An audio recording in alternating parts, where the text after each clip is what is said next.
ಬೆಂಗಳೂರಿನ ಚಿನ್ನಸ್ವಾಮಿ ಸ್ಟೇಡಿಯಂನಲ್ಲಿ ಮತ್ತೆ ಕ್ರಿಕೆಟ್ ಪಂದ್ಯಗಳನ್ನು ಆಡಲು ಸರ್ಕಾರ ಒಪ್ಪಿಗೆ ನೀಡಿದೆ. ಇನ್ನೇನು ಸ್ವಲ್ಪ ದಿನಗಳಲ್ಲಿ IPL ಆವೃತ್ತಿ ಅದ್ಧೂರಿಯಾಗಿ ಆರಂಭ ಆಗಲಿದೆ. ಆದರೆ RCB ಫ್ರಾಂಚೈಸಿ ಚಿನ್ನಸ್ವಾಮಿ ಸ್ಟೇಡಿಯಂನಲ್ಲಿ ಪಂದ್ಯವನ್ನಾಡಲು ಹಿಂದೇಟು ಹಾಕ್ತಿದೆಯಾ ಅನ್ನೋ ಅನುಮಾನ ಶುರುವಾಗಿದೆ. ಕಳೆದ ವರ್ಷ ವಿಜಯೋತ್ಸವದ ಸಂದರ್ಭದಲ್ಲಿ ಉಂಟಾದ ಕಾಲ್ತುಳಿತದಿಂದ 11 ಮಂದಿ RCB ಅಭಿಮಾನಿಗಳು ಮೃತಪಟ್ಟಿದ್ರು. ಈ ದುರಂತ ಘಟನೆಯ ಬಳಿಕ ಚಿನ್ನಸ್ವಾಮಿ ಸ್ಟೇಡಿಯಂನಲ್ಲಿ ಪಂದ್ಯಗಳನ್ನಾಡೋದನ್ನು ಬ್ಯಾನ್ ಮಾಡಲಾಯಿತು.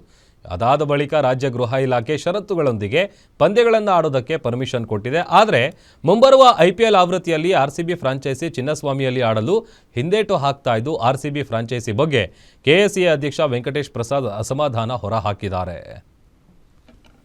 ನಮ್ಮ ಬೆಂಗಳೂರಿನ ಕ್ರಿಕೆಟ್ ಫ್ಯಾನ್ಸ್, ನಮ್ಮ ಕರ್ನಾಟಕದ ಜನ, ಸೊ ಹಾಗಾಗಿ ಅವರು ಇಷ್ಟೆಲ್ಲ ನಾವುಗಳು ಮಾಡಿದ ಮೇಲೆ ಆ ಒಂದು ದುರಂತ ಏನಾಯ್ತು, ಅದಾದ್ಮೇಲೆ ಇಷ್ಟೆಲ್ಲ ಮಾಡಿದ ಮೇಲೆ ನಾವುಗಳು ನಮ್ಮ ಈ ಕಮಿಟಿ ನನ್ನ ಪ್ರಾರ್ಥನೆ ಏನು ಅಂತಂದ್ರೆ, ಅವರು ತಮ್ಮ ಎಲ್ಲಾ ಮ್ಯಾಚ್ಗಳನ್ನು 7 ಹೋಮ್ ಮ್ಯಾಚಸ್ 7 ಹೋಮ್ ಗೇಮ್ಸ್ ಅದನ್ನ ಅವರು ನಮ್ಮ ಚಿನ್ನಸ್ವಾಮಿ ಸ್ಟೇಡಿಯಂ ನಲ್ಲಿ ಆಡಬೇಕು ಅಂತ ಕೋರ್ಬಿಟ್ಟಿವಿ.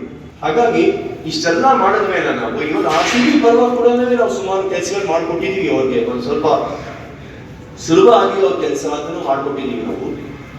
ಇವಾಗ ball is in their court ಅಂದ್ರೆ ಈಗ ಅವ್ರು ಮಾಡಬೇಕಾಗಿರೋ ಕೆಲಸಗಳನ್ನು ಸುಮಾರಿದೆ. ಅವರು ಹೋಗಿ ಮಾತಾಡ್ಬೇಕಾಗತ್ತೆ. ಅವರು ಯಾಕೋ ಹಿಂಜರಿತಾ ಇದ್ದಾರೆ, ಅಷ್ಟೊಂದು ಮುಂದೆ ಬರ್ತಾ ಇಲ್ಲ.